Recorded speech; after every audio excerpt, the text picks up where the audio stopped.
Hello children, welcome to Ritu ma'am's online class. प्यारे बच्चों, आज हम आपकी कक्षा तीसरी की हिंदी की पाठ्य पुस्तक झिलमिल के पाठ 7 मेरी गुजरात यात्रा का अभ्यास करेंगे। बच्चों, यह इस पाठ का चौथा भाग है। आपको इस पाठ के बाकी तीनों भाग देखने हैं या फिर अपने बाकी विषयों की स्टडी करनी है तो आप मेरे channel educational vibes with Ritu Malik and educator पर जाकर देख सकते हो। वहां आपको सभी वीडियोस मिल जाएंगी। और हाँ बच्चों, अगर आपने अब तक मेरे चैनल को सब्सक्राइब नहीं किया है तो चैनल को सब्सक्राइब जरूर करें और उसी के साइड में जो बेल आइकन है उसको जरूर प्रेस करें ताकि मेरी आने वाली सभी वीडियोस की नोटिफिकेशंस आपको मिलती रहे। तो चलो बच्चों, अभ्यास शुरू करते हैं। देखो बच्चों, हमने शब्दार्थ कर लिए हैं, प्रश्न उत्तर भी कर लिए हैं और लास्ट क्लास में हमने प्रश्न संख्या 3 आपकी बात भी कर लिया था। देखो यहाँ पर भी हमने सब कुछ डिस्कस कर लिया था, चर्चा कर ली थी। इसका प्रश्न संख्या घ भी हमने कर लिया था। देखो बच्चों, हमने यहाँ तक कंप्लीट कर लिया था। आज हम इससे आगे करेंगे। चलो, अब हम आ गए हैं नंबर 4 पर, पाठ से आगे। क्या है प्रश्न? इस पाठ में आपने गुजरात राज्य के बारे में बहुत कुछ जाना।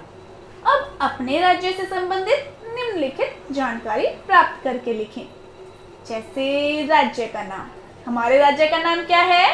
हरियाणा। जहाँ क्या है? दूध दही का खाना। तो राज्य का नाम मैंने लिख दिया हरियाणा और प्रसिद्ध स्थान लिखा है मैंने कुरुक्षेत्र। कुरुक्षेत्र क्यों प्रसिद्ध है? क्या क्या है यहाँ पर पता है ना आपको? पता है, श्री कृष्ण संग्रहालय यहीं पर है, पता है आपको? तो बच्चों, श्री कृष्ण संग्रहालय इसी डिस्ट्रिक्ट में, इसी जिले में क्यों बनाया गया? बताओ, पता है आपको? क्योंकि श्री कृष्ण भगवान ने इसी भूमि पर गीता का उपदेश दिया था। और किसको दिया था? अर्जुन को दिया था, है ना? याद है? पढ़ा है? महाभारत तो देखी होगी आपने, जो टीवी पर आती है, टीवी प्रोग्राम। और क्या है यहाँ पर? और यहाँ पर ब्रह्म सरोवर भी है और भी बहुत कुछ है। कुरुक्षेत्र यहाँ का प्रसिद्ध स्थान है। कहाँ का? हरियाणा का। चलो अब नेक्स्ट पेज पर चलते हैं बच्चों। देखो, अब यहाँ की पारंपरिक पोशाक हमें बतानी है तो आपको पता ही होगा कि धोती कुर्ता है और घाघरा चोली है ना? हमारे पूरे हरियाणा की यही पोशाक है, पारंपरिक पोशाक, वही कुरुक्षेत्र की है। अब नेक्स्ट है पारंपरिक नृत्य। नृत्य है सांग और झूमर। और पारंपरिक भोजन, यह भी आपको पता होगा, दूध दही, बाजरे की खिचड़ी, यह पारंपरिक भोजन है। अब नेक्स्ट है नंबर 6 प्रश्न पढ़ते हैं। गरबा नृत्य गुजरात का प्रसिद्ध नृत्य है।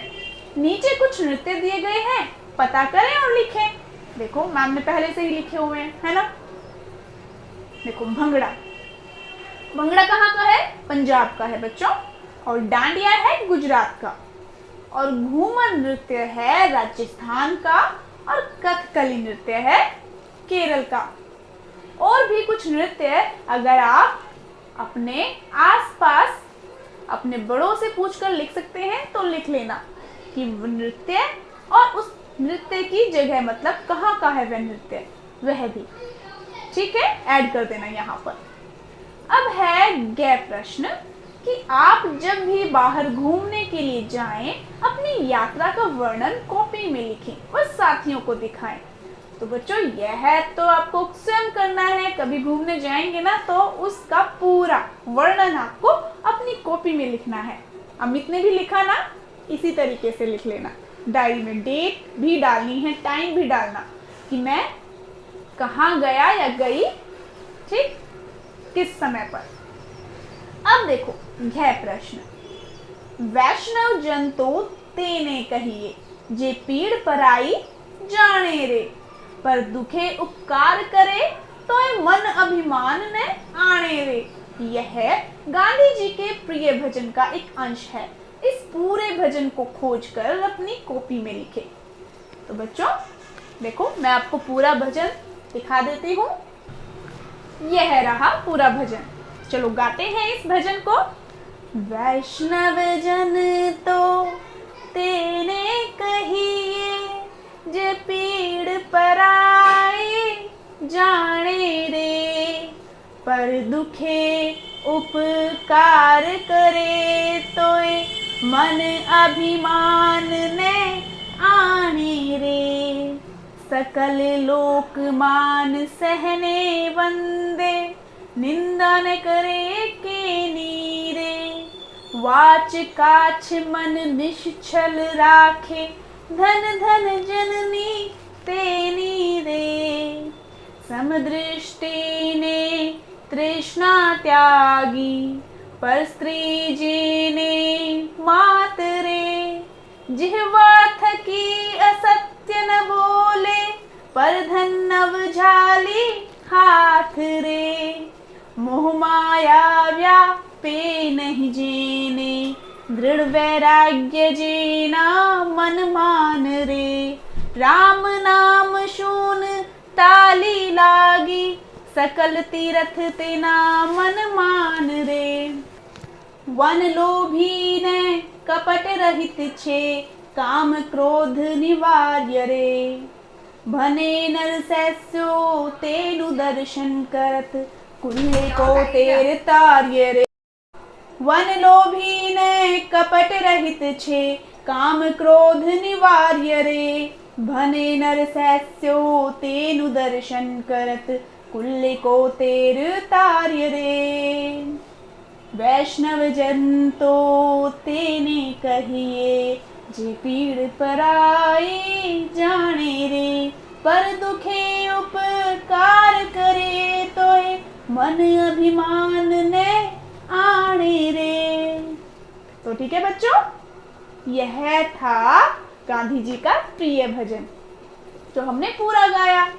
अब चलो, अब हम अपने अगले प्रश्न की ओर चलते हैं। प्रश्न संख्या 5, भाषा की बात। अमित की आयु 10 वर्ष है। गोपाल उसका सहपाठी है। श्री कृष्ण को भी गोपाल कहा जाता है ना। गोपाल के अतिरिक्त श्री कृष्ण को कान्हा, माखन चोर, श्याम, वासुदेव, कन्हैया आदि भी कहा जाता है। इसी प्रकार दिए गए शब्दों के समान अर्थ वाले 2-2 शब्द लिखे। देखो बच्चों, श्री कृष्ण के कई नाम है ना, गोपाल भी है, कान्हा भी है, माखन चोर, श्याम, वासुदेव, कन्हैया। आपके भी हो सकता है 2-2 नाम हो या 3-3 नाम हो। जैसे स्कूल में आपका नाम हो गया आरती और घर में आपको गुड्डू या कुछ और नाम से पुकारते हो। जैसे स्कूल में नाम आपका तन्वी हो गया और घर में तनु, है ना। स्कूल में तो आपका मानसी नाम है और घर में मनु, इस तरीके से ना। या फिर और भी नाम हो सकते हैं, जैसे आपके मामा जी आपको किसी और नाम से पुकारते हो, बुआ जी किसी और नाम से। तो कई सारे नाम हो गए ना आपके। इसी तरीके से यहाँ पर कुछ शब्द हैं, इनके भी बहुत सारे नाम हैं। देखो मैंने लिखे हैं, यहाँ तो इन्होंने 2-2 कहा है, मैंने 4-4 लिख दिए सभी के नाम। देखो जैसे सूरज है ना, सूरज को सूर्य भी कहते हैं और रवि भी कहते हैं, दिनकर भी कहते हैं और भानु भी कहते हैं। ये चारों नाम सूरज के ही हैं। आपको याद कर लेने हैं ये नाम। अब चांद के नाम पढ़ते हैं। कौन कौन से होते हैं? शशि, चंद्रमा, राकेश, सोम। अब किसी भी राकेश नाम वाले बच्चे से या लड़के से आप मिलो ना, उसको उसके नाम का अर्थ भी बता देना कि आपके नाम का अर्थ ना चांद है, चंद्रमा है, ठीक है। और रवि नाम के किसी भी बच्चे से मिलो तो उसका भी नाम का आप अर्थ बता देना। बता दोगे ना? अगला बादल।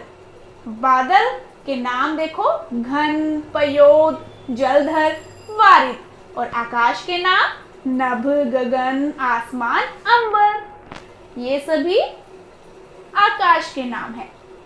और बच्चों पता है इन्हें क्या कहते हैं? इन्हें पर्यायवाची शब्द भी कहते हैं। या समानार्थी शब्द भी कहते हैं। ठीक है, मतलब पर्याय, समान अर्थ हो जिनका पर्यायवाची शब्द। ठीक है, तो इसी के साथ अभ्यास भी समाप्त हुआ। अच्छा था ना, अभ्यास भी मजेदार था, आनंद आया अभ्यास करके भी, काफी कुछ अलग था इसमें। तो बच्चों अच्छे से समझ के कंप्लीट कर लेंगे आप अभ्यास। तो नेक्स्ट क्लास में हम अगले पाठ को शुरू करेंगे। अगला पाठ है भाईचारा। तो आज के लिए इतना ही, मिलते हैं फिर नेक्स्ट क्लास में। तब तक के लिए बाय बच्चों।